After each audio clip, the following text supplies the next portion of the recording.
Hey guys, what's up? How y'all doing? I'm here to talk to you guys about the new episode of Doctor Stone Science Future on episode 10 or season 4 of Doctor Stone on episode 10, whichever one that seems fitting for you.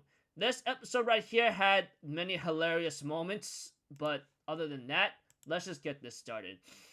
We get to see Hyoga doing a crazy technique onto the dirt with his shovel and trying to dig his way through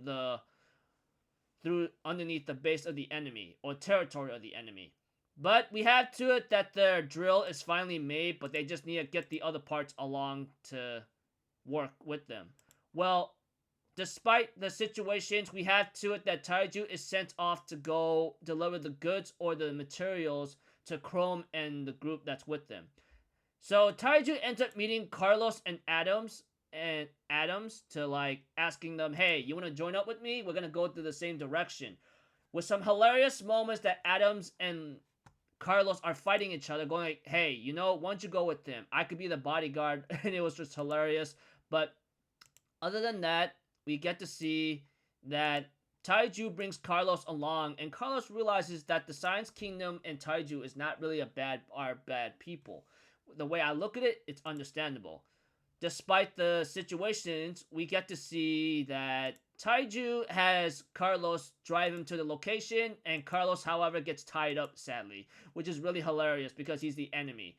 But eventually, as the episode continues on, they end up continuing making their drill to go through the digging to dig their way through underneath enemy territory and go underneath the headquarters of their base. Eventually, simple words without a lot of detail, they manage to make it. Taiju is effortlessly pushing the drill through and is able to make things work, which is really amazing. As for Senku and the others,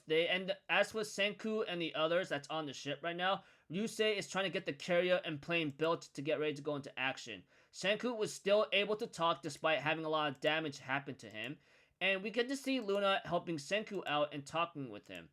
And then we get to see Senku telling Luna, "Hey, I know very well that you're the spy for an enemy. I knew that a long time ago. It was pretty obvious. But you're the only thing I could count on." But other than that, there's a funny thing where Luna asks Senku, "Hey, can you be my boyfriend if you get better?" Which is kind of I do find annoyed or agitated with that because I go like, this girl, if I had to be honest with you, she was useless throughout the time in the season. Okay, I'm just gonna be honest with you. But the fact of the matter, she's helping Senku out. I guess she's not useless, but she's helping the enemy out, which is kind of annoying. But I guess it's one way to say that she does feel remorse of having to see Senku and the others get hurt because of her. So understandable, but whatever. But the boyfriend analogy, "Hey, can you be my boyfriend?" was kind of annoying in my opinion. I didn't find that very funny. I kind of find it a little irritating. I guess it was funny a bit, but later on, now that I think about it, not so much. I mean, come on, dude. I understand the comedy here and there that needs to be there, especially how Senku used Luna to try to get Carlos to work with him. Taiju does ask Carlos, "Can you draw out a map for us?" But Carlos refuses. But after he heard the message that Luna has a boyfriend, which is Senku, everyone was really shocked. Even Ukyo, hearing guy, and everyone's like, are you serious right now?" It was hilarious. I won't deny that. But Carlos like, "You know what? Screw it. I'm just gonna like help you guys out. I'm going to hell anyway." So so we have to it eventually. Things look like it look things looking good for now, as especially when Chrome, I mean, Gen heard the message about the numbers. But other than that, we get to see that our friend or Dr. Zeno made a weapon, which I don't know what it really looks like at first, but it looks really dangerous enough. But other than that, we get to see that the enemy is attacking Senku and his group with the plane. And we have to it that Ryusei's like, let us show you our plane and our carriway. Let's do this." And they end up getting ready to go into action. As for Senku, it looks like to me he managed to recover, which is really hilarious and very like shocking, but that's okay. At least he's able to move, but I don't think he's in a situation where he should overexert himself. So I wish Senku the best of luck of staying alive, but we'll see how that goes. So the episode ends up with the carrier and airplane acquired, and they get ready to face up against Stanley against his aircraft.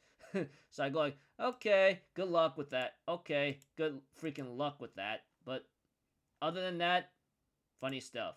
Anyways, preview next episode is called Those Who Know the Rules, Those Who Make Them. So looks like to me this is gonna be a the next episode might involve morality or something that might be a little conflicting, but we'll have to see how it goes. But other than that, pretty cool episode. It had to include hilarious moments to think that's funny. There are some moments that it kind of got a little irritating that I didn't really like, such as the "Hey, would you be my boyfriend?" kind of thing. I'm like, girl, what is wrong? What the hell's wrong with you? But I guess if the automated that way, whatever. Anyways, looking forward to next episode. So until then, I'll see you guys later. I'm Alpha Zero. Have a good day. I'll see you guys next time. All right. Peace out. Bye bye. Ta-ta-da!